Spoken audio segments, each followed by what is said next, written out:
అయిపోయారు. So welcome to India. Thank you so much. Already India వచ్చి vlog కూడా పెట్టడం జరిగింది. సో ఏంటి, ఎలా ఉంది ఫీలింగ్? బాగుందండి, ఎందుకంటే పుట్టిన ప్లేస్ కదా. ఇప్పుడు మనం పుట్టిన విలేజ్కి వెళ్తే ఆ ఎమోషన్ వేరు కదా.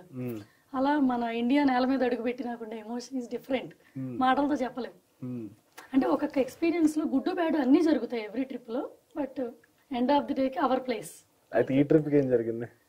ఈ ట్రిప్ కి ఏం జరిగింది, మనము చాలా చేయాలని వస్తాం బట్ ఏమీ చేయలేము. బేసిక్ గా తెలుసుకున్నా అనమాట. అంటే మనము 21 ఏళ్ల క్రితం మేము యూకే వెళ్ళాం. అప్పుడు కూడా ఏంటంటే మనం అనుకున్న కెరియర్ లో మనం ఇక్కడ గ్రిప్ తెచ్చుకోలేకపోయాం, ఓడిపోయాం కాబట్టి ఒక చోట గెలవడానికి వెళ్ళాం.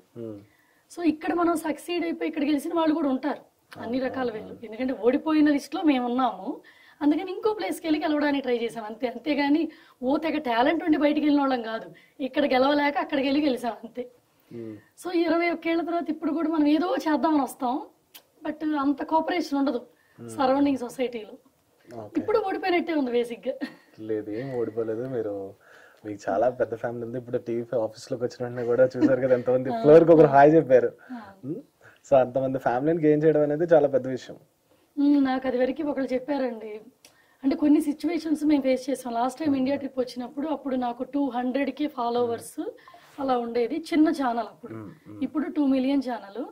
అప్పుడు కూడా నాకు తెలిసిన వాళ్ళు చాలా మంది బయట కనిపించేవాళ్ళు, చాలా బాగుండేది.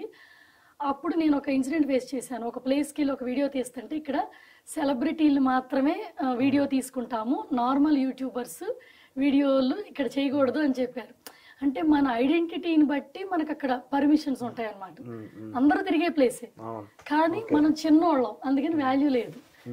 అదే ప్లేస్ లో ఇప్పుడు 2 సంవత్సరాల తర్వాత పిలిచి మరి ఒక సెలబ్రిటీ అపియరెన్స్ ఇచ్చినప్పుడు బయటికి నవ్వుతున్నా లోపల హ్యాపీనెస్ రావట్లే. ఎందుకంటే వాళ్ళు చూస్తుంది మనకున్న ఫేమ్ ని, మనిషిని కాదు. మనిషికి వాల్యూ అప్పుడే ఇవ్వాల, ఇప్పుడు ఇచ్చే వాల్యూ ఫేమ్ ని చూసిస్తాను. అంటే 2 మిలియన్ యూట్యూబ్ ఫ్యామిలీ ఉన్నారు, సో ఈమెకి చాలా మంది పీపుల్ ఫ్యాన్స్ ఉన్నారు కాబట్టి ఈమెకు వాల్యూ ఇస్తున్నాం. అది చూసినాక కొంచెం గుచ్చుకున్నట్టు అనిపించింది అనమాట.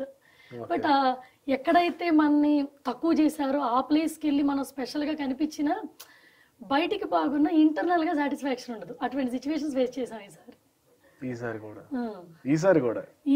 ఫేస్ చేసాం. ఎందుకంటే ఈసారి అందరి దృష్టిలో గ్రోత్ కనిపిస్తుంది, బట్ మేము అలానే ఉన్నాం. అంటే ఎదుటి వాళ్ళ చూసే కళ్ళల్లో గ్రోత్ కనిపిస్తుంది మా మీద, మేము అదేలా ఉన్నాం. అయితే డౌన్ గా ఉన్నప్పుడు మనకి వాల్యూ ఇవ్వరు కదా. సో అది మళ్ళీ రిపీట్ గుర్తొస్తుంటుంది అనమాట మనకి. ఇప్పుడు ఎంత వాల్యూ ఇచ్చినా మనిషి మీద అభిమానం రాదు అప్పుడు లేనిది. అయితే అప్పుడు మేము లోలో ఉన్నప్పుడు లాస్ట్ టైం ఇండియా ట్రిప్కి వచ్చినప్పుడు నాకు కొంతమంది ఒక మాట చెప్పారు. స్పెషల్లీ ఒక ఓల్డ్ ఉమెన్ అనమాట, అరౌండ్ 65 అలా ఉంటాయి. ఆవిడకి చాలా ఎక్స్పీరియన్స్ ఉంటుంది లైఫ్ మీద. ఆవిడ ఏమన్నారంటే, సెలబ్రిటీలుగా మనకి బయట సెలబ్రిటీ అని పేరు ఉండటం వేరు, మా ఎదుటివాడి మనసులో సెలబ్రిటీగా ఉండటం వేరు. ఒక సెలబ్రిటీ ఒక టైం వచ్చినాక ఫీడ్ అయిపోతారు, ఎదుటివాడు మనసులో ఉండేవాళ్ళు సెలబ్రిటీలు జీవితాంతం అభిమానంతో ఉంటారు అని చెప్పారు. అప్పుడు మాకు అనిపించింది చిన్న పెద్ద ఏం లేదు, ఒక సెలబ్రిటీ స్టేటస్ కానీ ఒకళ్ళ అభిమానంకి కానీ ఎక్కువ తక్కువ ఏముండదు. మనం ఎంతమంది మన అభిమానిస్తే వాళ్ళే మనం గ్రేట్ అనుకొని అభిమానించుకోవడం.